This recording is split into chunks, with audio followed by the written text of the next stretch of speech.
Hello दोस्तों, कैसे हैं आप सभी लोग। उम्मीद करता हूँ अच्छे होंगे।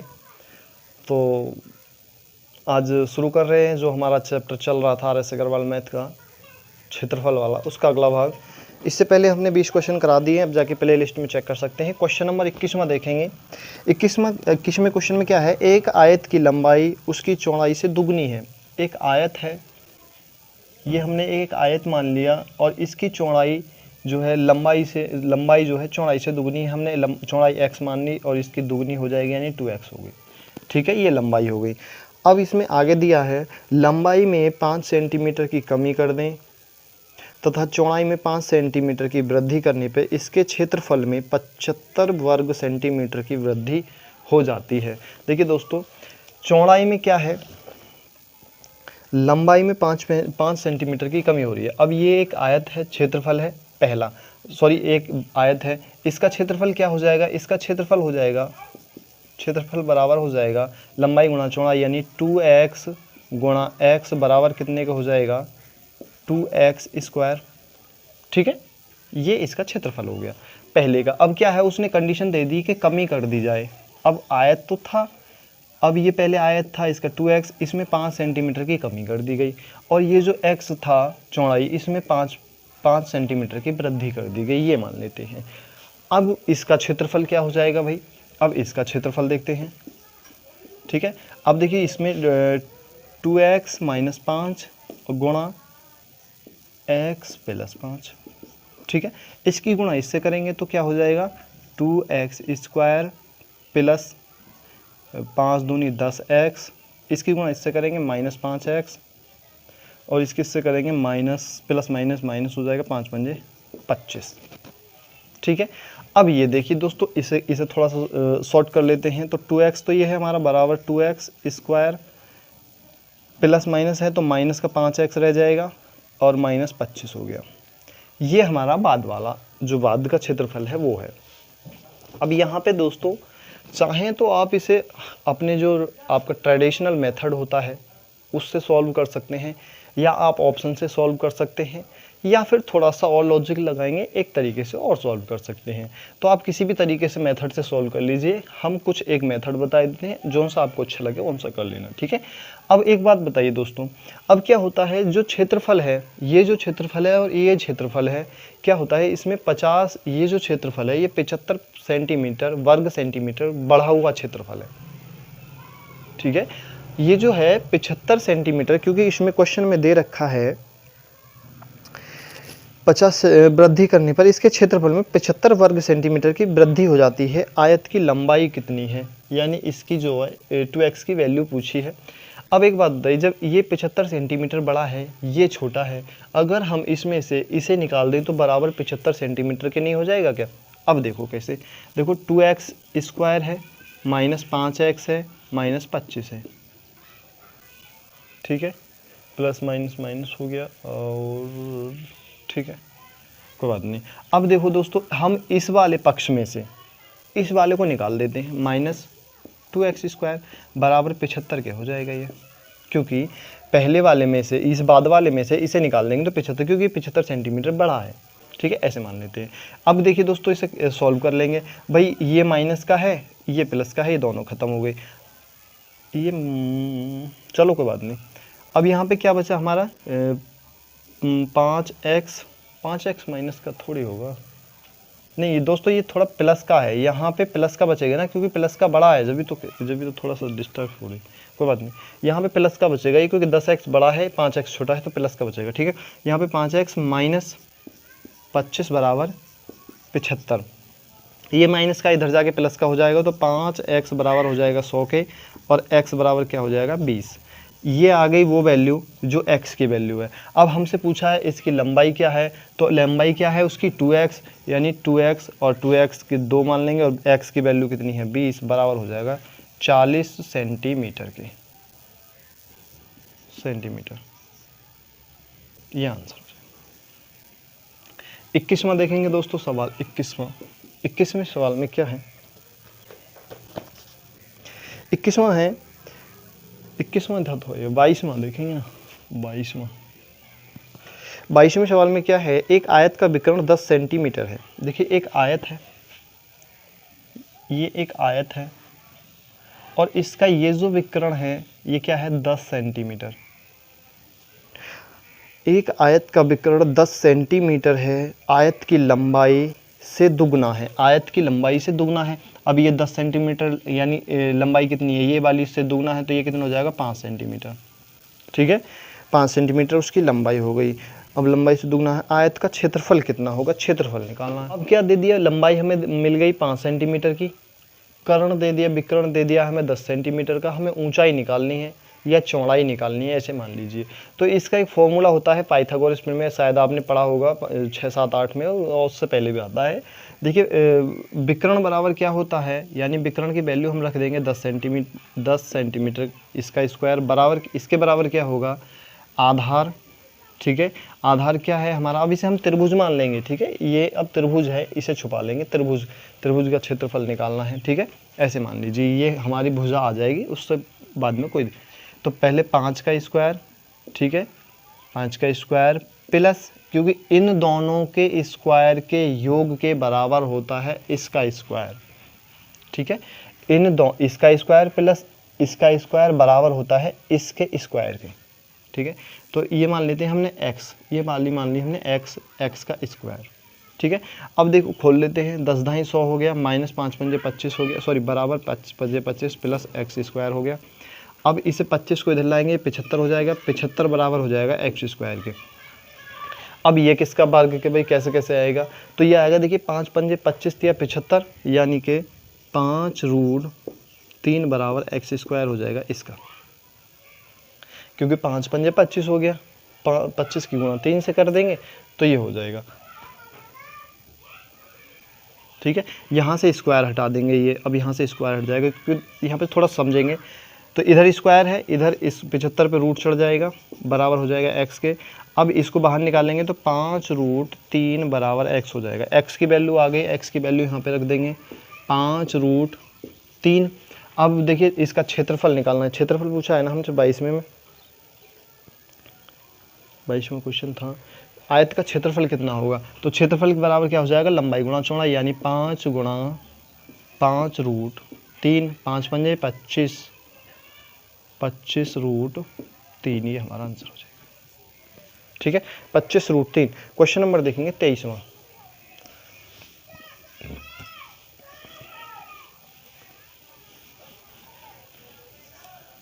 क्वेश्चन क्या है, 23वें क्वेश्चन में देखिए दोस्तों, 18 सेंटीमीटर लंबे तथा 14 सेंटीमीटर चौड़े आयत के, देखिए एक आयत है, इसकी लंबाई 14 सेंटीमीटर है और इसकी 18 सेंटीमीटर है। ठीक है, अब समझ गए होंगे। चौड़े, एक आयत के अंतर्गत खींचे जाने वाले बड़े वृत्त का क्षेत्रफल कितना होगा। देखिए अंदर के अंतर्गत एक वृत्त बनाया गया है। ठीक है, एक यहाँ से इस तरह एक वृत्त बनाया जाएगा, पूछा है वृत्त का क्षेत्रफल कितना होगा, इस वृत्त का क्षेत्रफल कितना होगा, क्योंकि ये वृत्त देखिए ये लंबाई 14 सेंटीमीटर, अब हम ज़्यादा से ज़्यादा इसमें 14 सेंटीमीटर का वृत्त ही बना सकते हैं, क्योंकि 14 सेंटीमीटर इसकी चौड़ाई है, इससे ज़्यादा नहीं बनाने के हैं। ठीक है, अब देखो समझेंगे इसे, अब समझेंगे क्या, अब हम मान लेते हैं भाई ये बीचों बीच है। ठीक है, यहाँ से इसकी यहाँ से यहाँ तक की लंबाई कितनी होगी, 14 सेंटीमीटर, तो इसका आधा कर देंगे केंद्र बिंदु, यानी ये हो जाएगी 7 सेंटीमीटर। ठीक है, इसकी लंबाई जो हमारी त्रिज्या हो जाएगी, त्रिज्या क्या हो जाएगी, r बराबर हो जाएगा 7 सेंटीमीटर। ठीक है, क्योंकि हमने त्रिज्या निकाल ली। अब वृत्त का क्षेत्रफल देखते हैं क्या होता है, वृत्त का क्षेत्रफल बराबर होता है, पाई r स्क्वायर। ठीक है, ये वृत्त का क्षेत्रफल होता है, पाई r स्क्वायर। अब हमारे पास पाई का मान तो है 22/7, क्योंकि पाई का मान 22/7 होता है, r की वैल्यू दे रखी है 7 के बराबर, गुणा 7 का स्क्वायर, यानी 7 गुणा 7 कर देंगे, कोई दिक्कत थोड़ी है, 7 गुणा 7 यानी 7 का स्क्वायर। अब नीचे 7 है, इस 7 से इस 7 को काट देंगे तो बराबर बचेगा 22 गुणा 7 बराबर हो जाएगा 154 सेंटीमीटर वर्ग, सेंटीमीटर या सेंटीमीटर स्क्वायर, ये आंसर हो जाएगा। ऐसे मान लीजिए। तो आप आसानी से इस तरह के सवालों का क्षेत्रफल आसानी से निकाल सकते हैं। देखेंगे क्वेश्चन नंबर अगला 24वां क्वेश्चन।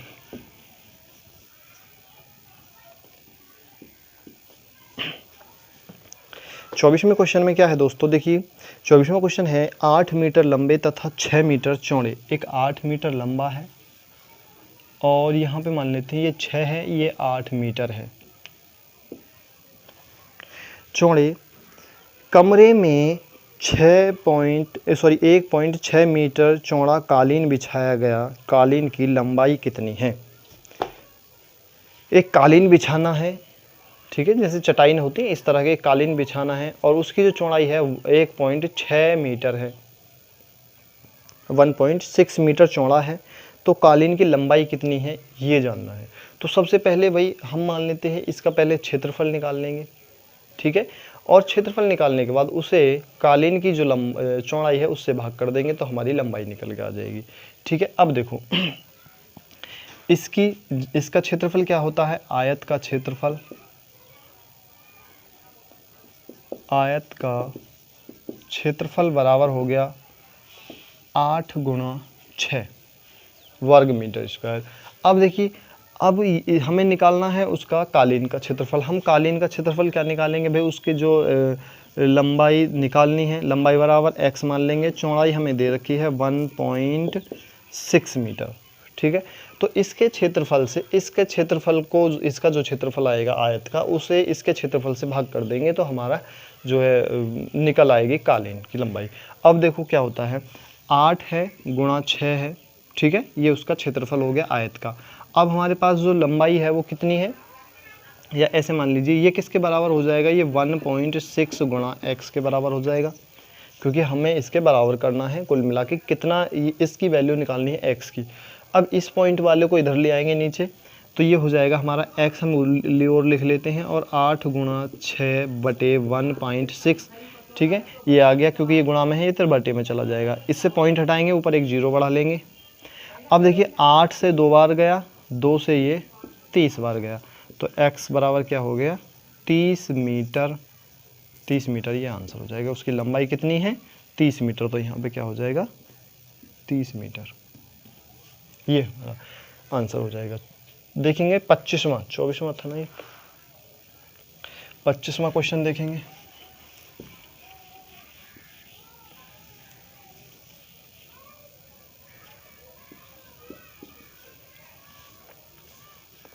पच्चीसवें क्वेश्चन में क्या है, एक पार्क की लंबाई तथा चौड़ाई, एक पार्क है, ऐसे मान लेते हैं एक आयताकार पार्क है, लंबाई क्या है 3 और ये है 2, ये है अनुपात में, तो हम इनके साथ x मान लेंगे, ठीक है। ये अनुपात में है, क्या अनुपात में है व्यक्ति, ठीक है, यहाँ पे लिख देता हूँ मैं नीचे 3:2 के अनुपात में है पार्क की लंबाई तथा चौड़ाई। अब क्या है, एक व्यक्ति 12 किलोमीटर प्रति घंटा की चाल से साइकिल द्वारा 8 मिनट में इसके चारों ओर एक पूरा चक्कर लगा देता है। इसका क्षेत्रफल कितना है, एरिया बराबर क्या होगा, एरिया निकालना है। और इसमें क्या है, एक व्यक्ति है 8 किलोमीटर प्रति घंटा की चाल, 12 किलोमीटर प्रति घंटा की चाल से इसके चारों ओर एक चक्कर लगाता है, साइकिल से घूमता है उसके चारों ओर, तो उसे लगते हैं 8 मिनट, ठीक है।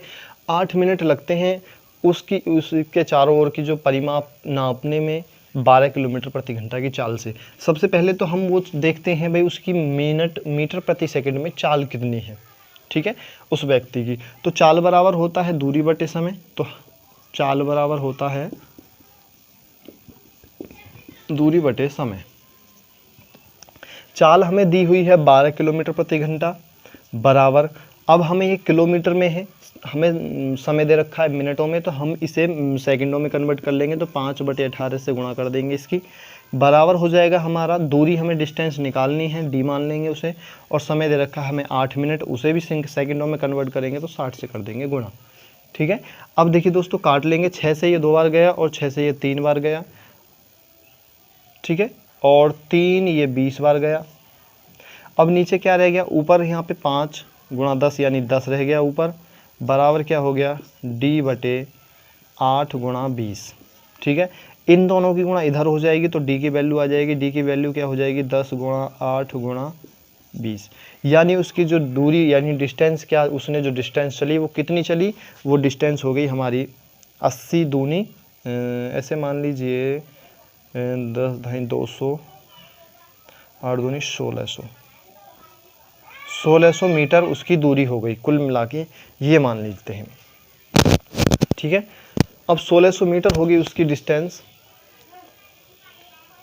उसने जो दूरी चली वो चली 1600 मीटर। अब दोस्तों ये 1600 मीटर अगर हम समझें तो क्या है ये हमारा है परिमाप, क्योंकि हमने चारों ओर की ये जो है रेखा पास माना है और पास की जो दूरी है वो क्या है 1600 मीटर, इसका क्षेत्रफल नहीं है। अब 1600 मीटर दूरी हो गई, परिमाप बराबर होता है परिमाप बराबर होता है 2L + B, यानी लंबाई प्लस चौड़ाई दोनों को जोड़ेंगे और 2 से गुणा कर देंगे, परिमाप आ जाएगा। तो परिमाप हमारे पास है 1600 बराबर 2, हम ऐसे लिख लेंगे। लंबाई क्या है, अब लंबाई हमें पता नहीं भाई, लंबाई हम मान लेते हैं, हमने 3x माना था, 3x + 2x, ठीक है, ये हो गया। अब इसको इधर लाएंगे, गुणा में है 2 में बदलेंगे तो भाग हो जाएगा ना इसका, तो ये हो जाएगा 800 और ये हो जाएगा 3 और 2 5x। अब 5x है, 5 को इधर लाएंगे, यहाँ से हटाएंगे, इधर बटे में आ जाएगा, तो 5 से भाग करेंगे, 16 पंजे 80 0 और x बराबर हो जाएगा 160। यानी अब क्या है 160 x की वैल्यू है, हम यहाँ पे x की जगह 160 रख देंगे गुणा 160 और यहाँ पर भी गुणा कर देंगे हम 160 से। ठीक है, ये हो जाएगा 320 और ये हो जाएगा 480। अब 320 और 480 ये हो गए उनकी लंबाई तथा चौड़ाई। ठीक है, अब क्या है आयत का क्षेत्रफल बराबर क्या होता है, आयत का क्षेत्रफल बराबर होता है लंबाई गुणा चौड़ाई।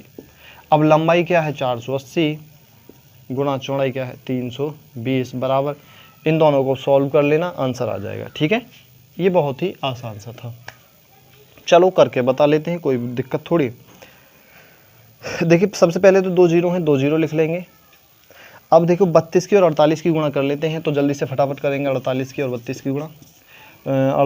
8 दूनी 16 का 6, 4 दूनी 8 9 96 और 8 तिया 24 का 4 और 4 तिया 12 और 2 14, 6 और 3 5 1 15 36 और लगा देंगे इससे पहले, 15 36 यानी 15 ये हो गया 15 1,53,600 वर्ग मीटर, ये आंसर, ये उसका आंसर हो गया। 1,25,000 में का क्या है 1,53,600 वर्ग मीटर। तो चलिए दोस्तों इस भाग को भी करते हैं यहीं समाप्त, मिलेंगे इससे अगले भाग में, तब तक के लिए धन्यवाद।